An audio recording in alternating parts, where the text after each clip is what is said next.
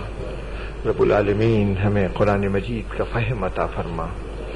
رب العالمین ہمیں توفیق دے کہ ہم دنیا و آخرت میں ہر منزل میں تیرے ہی ان ہستیوں سے توسل حاصل کریں اور رہنمائی حاصل کریں کہ جن کو تو نے علم قرآن کے اوپر راسخ قرار دیا ہے. رب العالمین حاضرین مجلس کی تمام حاجتوں کو پورا فرما. یا اللہ ان کے بیماروں کو شفا دے دے، ان کے ناداروں کو رزق دے دے، ان کے بے روزگاروں کو وسیلہ معاش دے دے، ان کے غریب الوطنوں کو ان کے عزیزوں کے پاس پہنچانے کا اہتمام اس طرح سے فرما دے کہ جس غرض سے یہ لوگ اپنے گھروں سے نکلے ہیں اس غرض میں بھی کامیاب ہو جائیں اور اپنے بچھڑے ہوئے عزیزوں سے بھی مل جائیں. رب العالمین یہاں پر جو مومنین یہاں کے رہنے والے ہیں یا اللہ وہ بھی تیرے رحم و کرم کے متمنی ہیں، اور یہاں جو بظاہر اپنے وطن سے ہجرت کر کے یا سفر کر کے یہاں آئے ہیں وہ بھی تیری طرف سے عنایت کے منتظر ہیں. رب العالمین ان سب کی خالی جھولیوں کو بھر دے اور ان کی تمام تمناؤں کو پورا کر دے. یا اللہ جو مومن چھوٹی یا بڑی کسی پریشانی کا شکار ہے اور اس پریشانی کی نوعیت خواہ کچھ بھی ہو، اے رب العالمین تو مشکل مرحلوں سے نکالنے والا ہے. ہر برادر مومن کو ہر دشواری اور مشکل سے بخیر و عافیت محفوظ و مامون نکال دے. رب العالمین جن مومنین پر تیری طرف سے کوئی مصیبت بطور امتحان آئی ہے ان کے درجات میں بلندی کے لیے رب العالمین ان کو اس مصیبت کا سامنا کرنے کی توفیق عطا فرما.